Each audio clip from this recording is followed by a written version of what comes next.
Okay, welcome. We are ready to share a little more about our neuro differences and how it all plays out in our lives. I have Trish Cook here, who is the founder of My Elbert, which is a platform that addresses the needs of the whole child.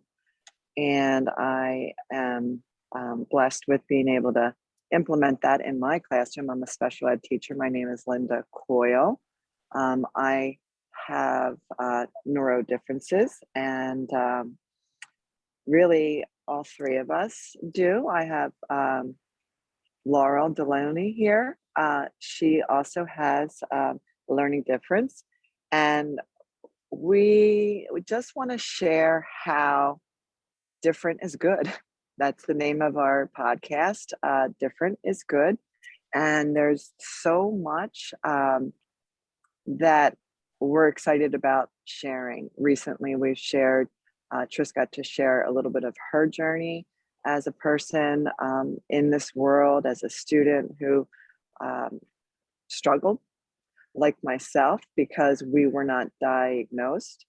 And so today, instead of us continuing to share our journey, we're going to talk a little bit about some of our past episodes, some really good nuggets of information that we kind of touched on and didn't elaborate on. I have some notes here that I want to discuss, but anyway, so welcome, ladies. We're excited about. I don't know. A lot of times we just let God speak through us, and whatever comes up is how we share. It's not some like we have an agenda Script. and we're going to Yeah. discuss this, that, and the other. So yeah. So last 2 episodes ago, we discussed how, because we were undiagnosed, we as humans, we try to glaze over or hide any of our shortcomings, and we were sharing how we kind of hung our hats on our personalities, and we would dress a certain way and look a certain way, so that we could be recognized in that regard. And myself, I chose to be there for a little bit, a class clown. Like, I'm silly, notice that, don't notice that I am struggling terribly academically. I don't get it, and no teachers were there to help me and support me. They just kind of let me go my way and my own way. So anyway, Trish, you definitely were Yeah, on so the that's what same I was page. saying You were last doing that. time. Yeah, but I actually was diagnosed in 1982. I think that because it was so severe that it couldn't go unnoticed by educators. Because when I Yes. think about it, I have dyscalculia, dysgraphia, dyslexia, probably undiagnosed, twice exceptional, and or dyspraxia also. So I mean, I Oh have a my lot of goodness, you're a mess. You're a mess. That's No, right. you're A good not. mess This is all, now. yeah, it's all beautiful Yeah. stuff, really. So it was a And that's bad mess for me growing up because I hated being different. I wanted to be like everybody else and learn easily, but yeah, so I, like you said, I went on what I had that was going for me, and that was my looks and my personality, I believe. So everybody wants to be accepted at a young age. I mean, that's all they want. And so you see these people getting these awards for academics and being the leader because they were good at academics. That really hurt. So it's like, what am I good at? So like you said, looks, personality. I don't know if I was right. ever a class clown, but So let me go off of that, because that's part of my notes there. I wanted to elaborate a little bit based on the that what you just shared about the never being recognized for what your gifts were. So now I'm in a self-contained classroom, and I have these children that are so unique and so beautiful and so many gifts that they have to offer. And uh, coming up this month, we're going to have our first in, I think, 2 years now, our awards assembly. And the cool thing is, my kids, you know, they're recognized for their AB based on their independent learning path. In the past, they weren't allowed to get A's and B's because they're not on level, right? So I fought for that. I was like, what do you mean? Like, they deserve A's and B's more than anybody in the school does, because it's not easy for them to be where they are. So based on their level that they're at, they're improving and they're showing A, B work. Yeah. So I'm going to give it to them, and I will let the parents know that they are not on level, and it is okay. We all learn differently. We don't all learn on the same day in the same way.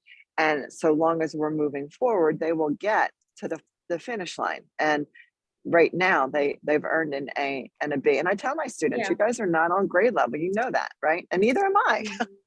You know, I respond to fifth grade novels, right? Like Yeah, that's where I you don't, feel fluent and independent. Yeah. Yeah. right?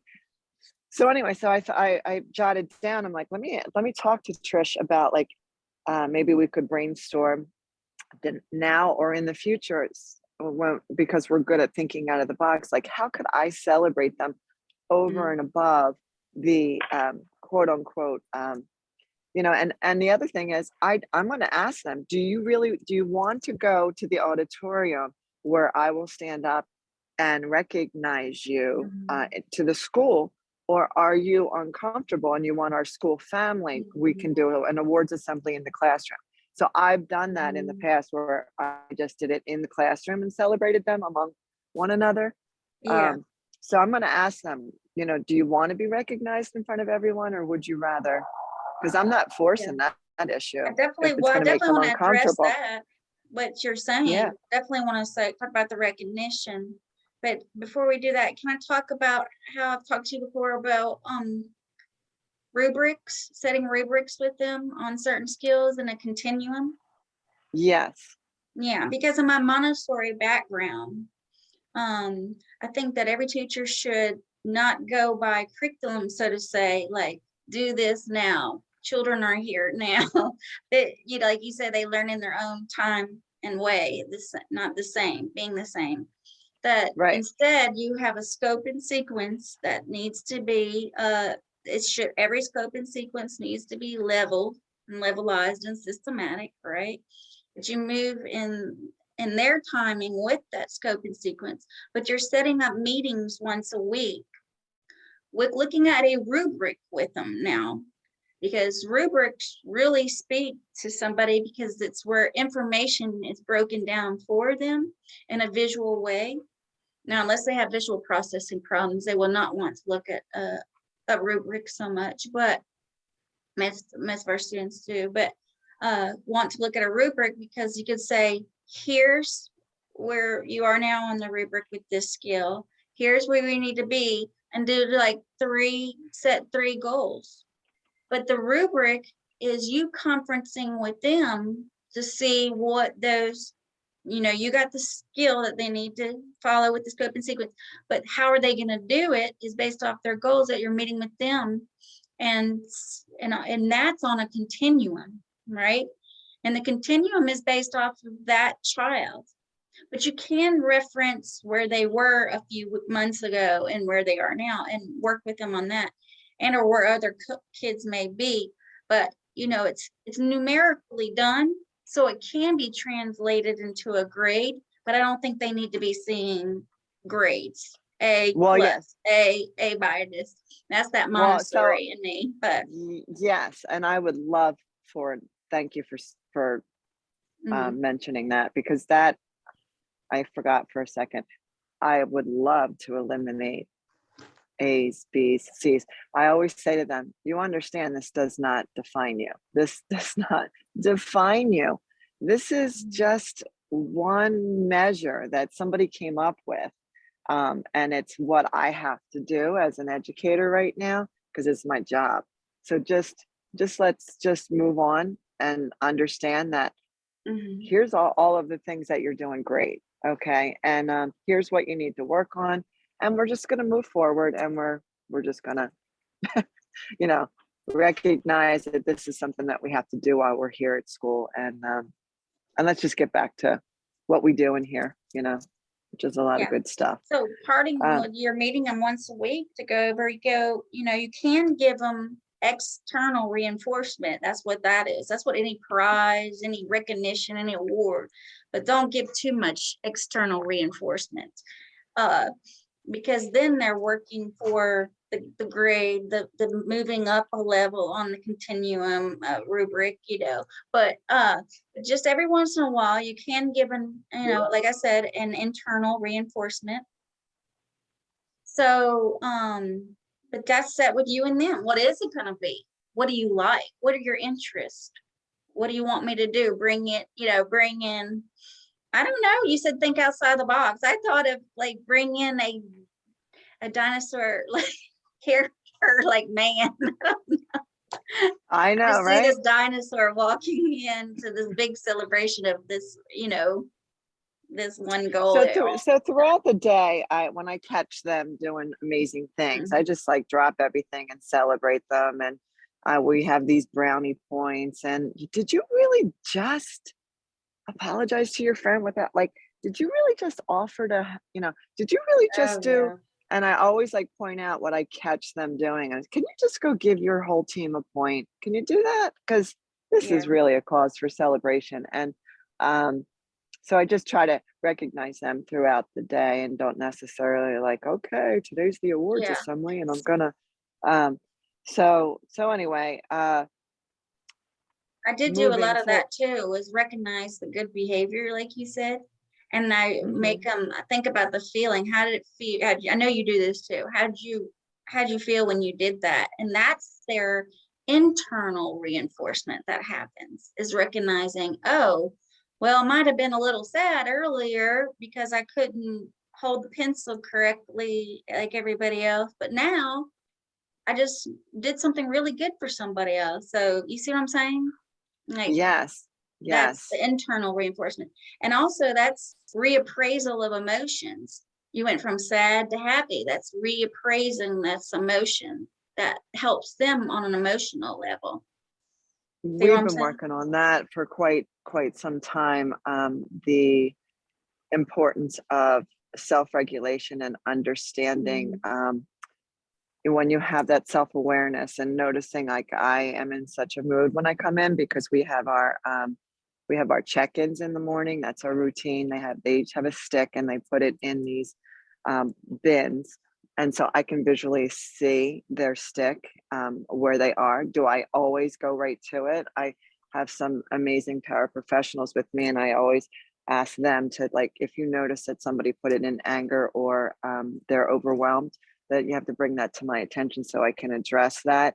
And a lot of times I address it to the whole class. One of our family members is feeling sad. Did you want to share what's going on? And then they can get up and move it when they're when they're feeling happy again. Or and that's the other thing too. It's like we have very um, on the surface like happy, sad, um, overwhelmed, scared, like very. So I have this emotional ring Mhm. with a whole bunch of wonderful vocabulary that I keep wanting to layer on. So they're using other words than just sad, some synonyms for sad. Um, but that is something that we have implemented in the classroom. And I think it really helps them a great deal to notice, like even moving into adulthood. Like right now, I'm feeling super Yeah. frustrated. And then to be able to notice why. Is it me or is it an outside something or did I not take care of something? Why am I feeling this way? And it's okay to feel that way, right? It's okay.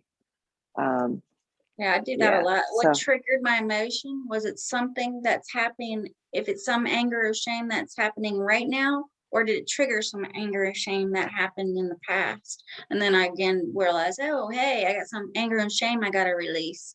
So, hey, God, take this anger, replace it with strength, or can you take this shame and replace it with empathy at that point, because there's no way I would have gotten triggered if that wouldn't have triggered those two emotions, you know. But I know Brene, that yeah, go ahead. Yeah, I know that I need to work on saying to them, I think that what you're feeling right now is shame, and it's okay. mhm, And then to like you were saying, is there a way that I could tell them, let's remove that and let's replace it with strength. And then when we do some I am statements, I am enough, I am calm, I am patient. We do I am statements. We're up to how many weeks of school now? Each week they do an I am statement for the whole week. yeah, And so maybe that's what I would do. yeah. Like, So yeah, anger, you need strength, because for anger, the thing is there's nobody that's feeling anger that wants to look at their anger. Their anger is working for them. There's some mhm, reason why it's working for them, and so they're not gonna. They'll need strength to look at the anger.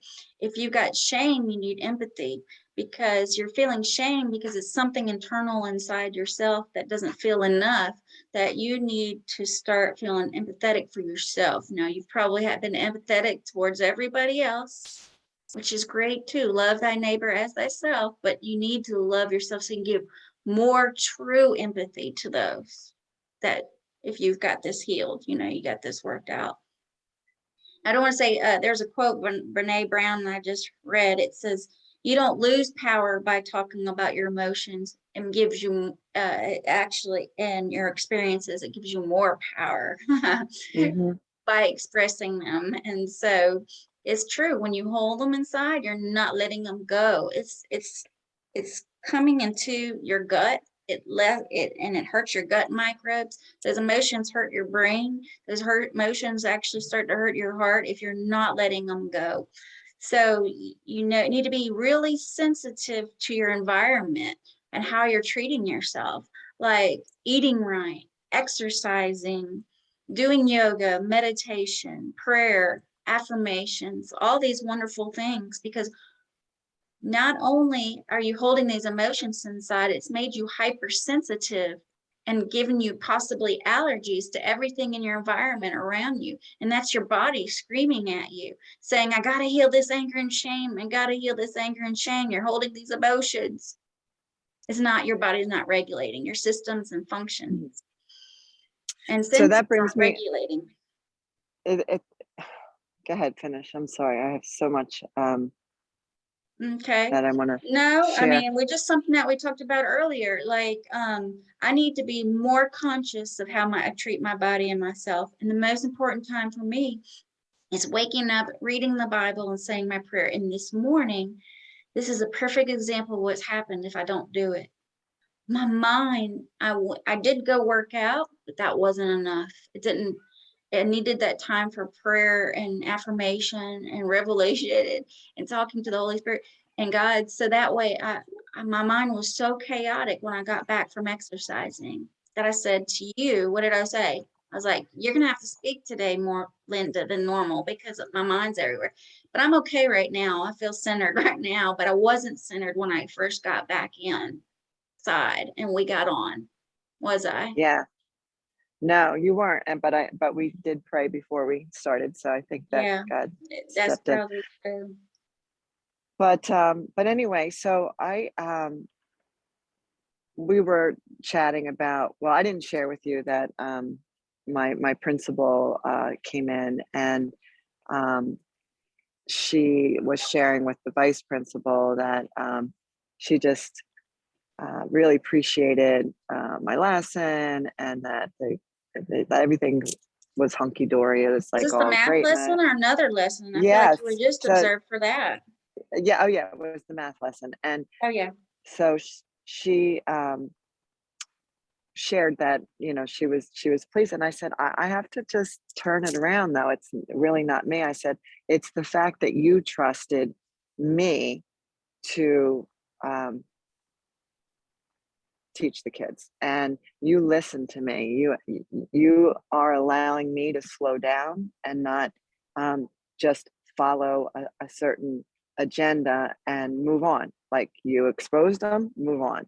And because you allowed me to start my school year off with team building um, and doing a lot of activities that kind of promoted some, I guess I could say, um, like, self-worth, or they just started to feel confident. And the vice principal said, Linda, they feel safe in your classroom. And I said, but I have to thank you guys for allowing me the opportunity to lay that foundation. I said, I don't know if these are just kids that wouldn't be behavior um, What do you really concerns. think? Do you think it's that? Or do you think that you changed your pedagogy a little bit? You added to your pedagogy a lot more. I have to believe that. I have to believe, because we started with getting to know one another and feeling safe with one another, that that foundation was laid. Um, but I would love to take it even further. Even though we have that foundation, and even though we did all the team building, and they feel safe, the learning isn't happening. And some of my kids are not progressing like I would like to see. And I really, truly believe it's because there's a component that's missing, which is their nutrition. I know that when I feed it right, and when I'm exercising and I'm doing all of those things, like you're saying, your affirmations, your breath work, your moving your body. Yeah, I'm moving their bodies throughout the day. We don't sit forever, but there's no consistency with, let's sit down and have a really healthy breakfast together and watch how our brains work a little better throughout the day. Instead, in my school, unfortunately, they are fed. It's a little better than it used to be, but they're fed things that have a lot of, like, chemicals, and they're not like whole foods. Um, and then they go home. Some of them, their parents are working, and they're just spending.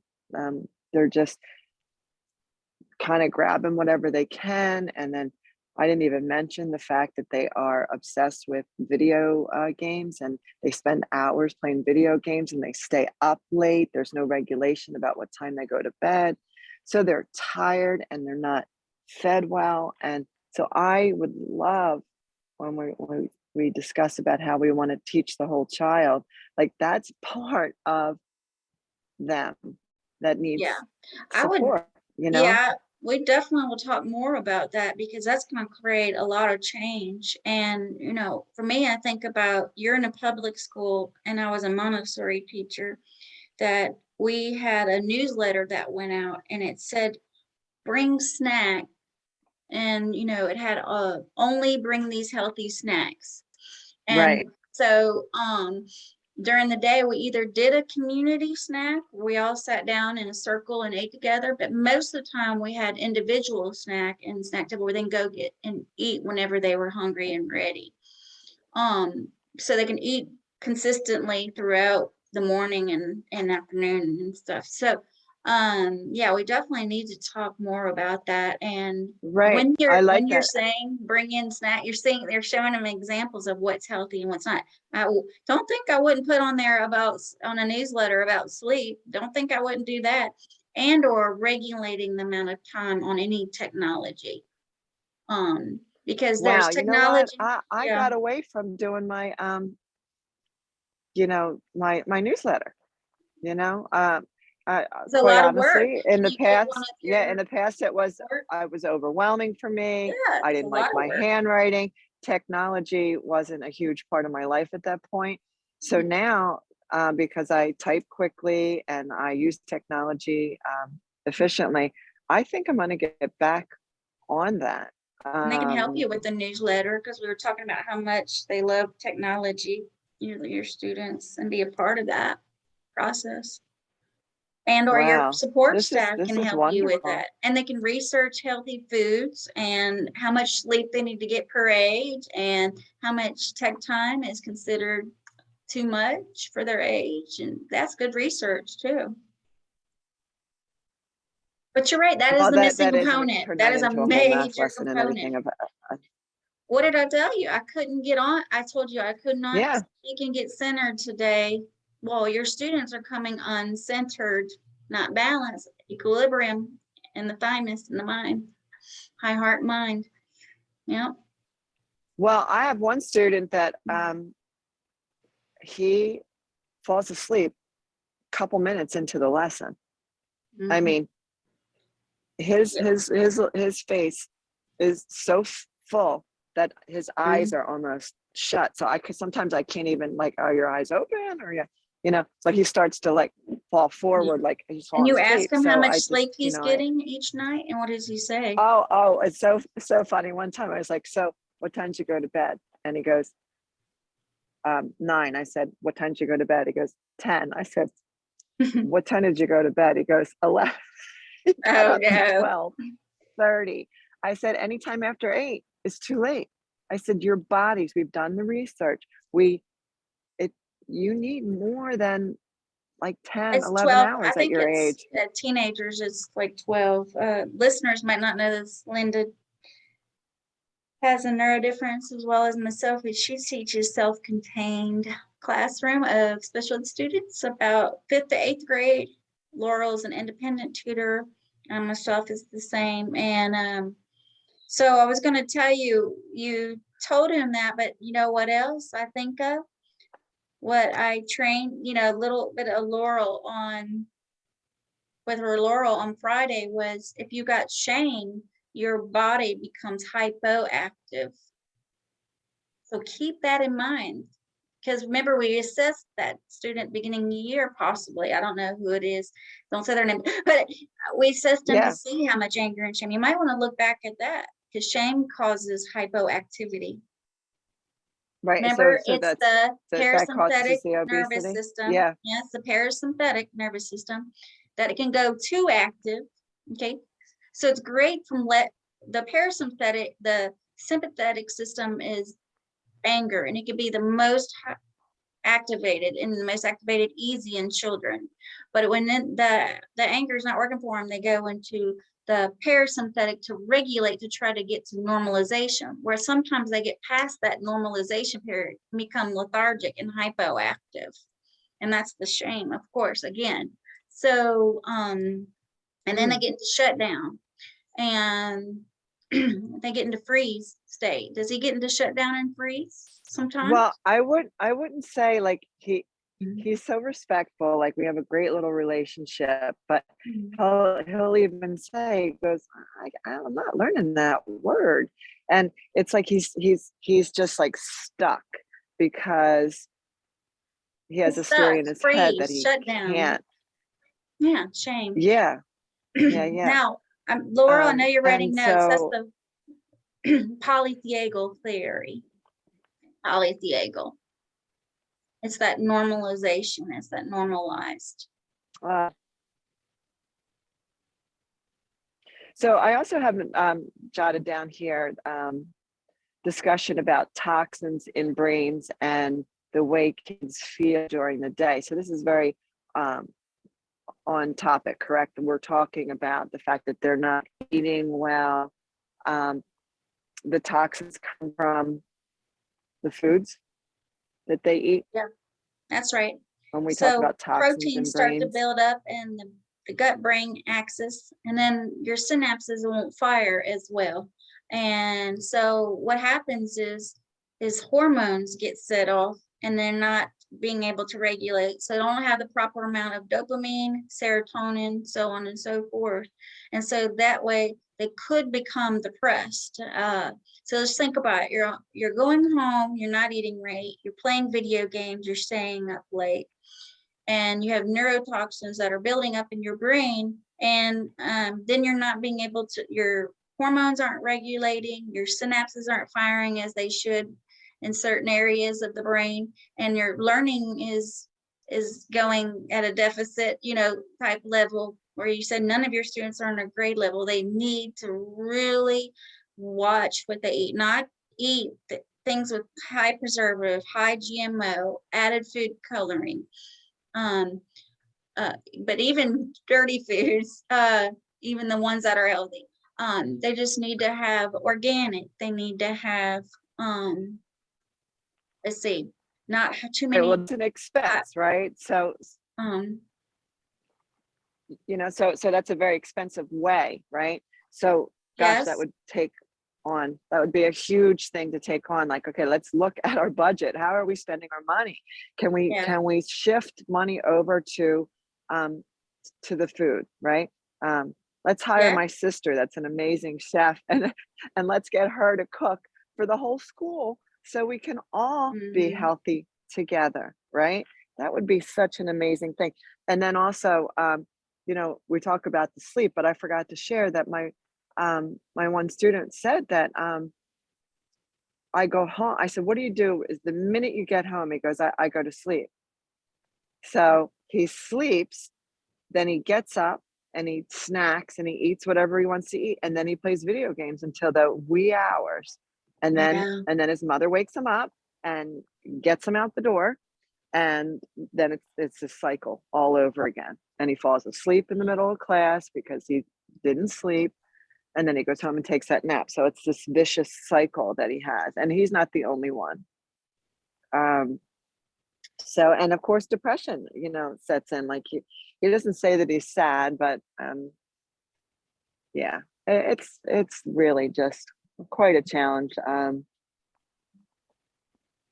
I see improvement because of the way we slowed down and because of the way the classroom runs, and the whole feel of the classroom has changed.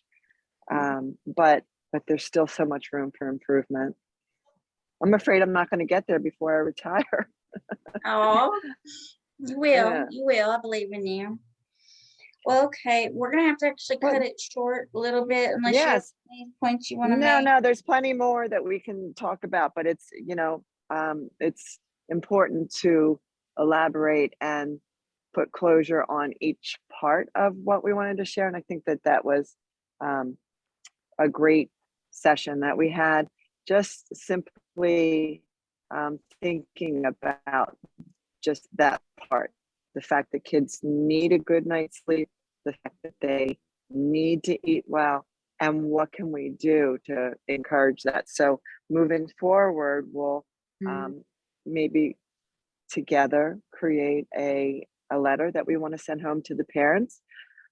We can physically print it, like old fashioned, and put it in the hand Hispanic family. So I will have my paraprofessional Mhm. who can write the letter in Spanish Yeah, and send that home, along with to using get technology, and buy-in send by it the to their kids, I phones. would get again to get them to research so they can also become, guess what I'm researching at school about my body health, about health and wellness, Yes, to and get and them in I buy-in. jotted down that I'm going to also involve my health teacher, and she'll come in and talk to them to support what we're doing, and talk about Mhm. the importance of sleep. And then I'm going to also ask her to um, help monitor a food journal.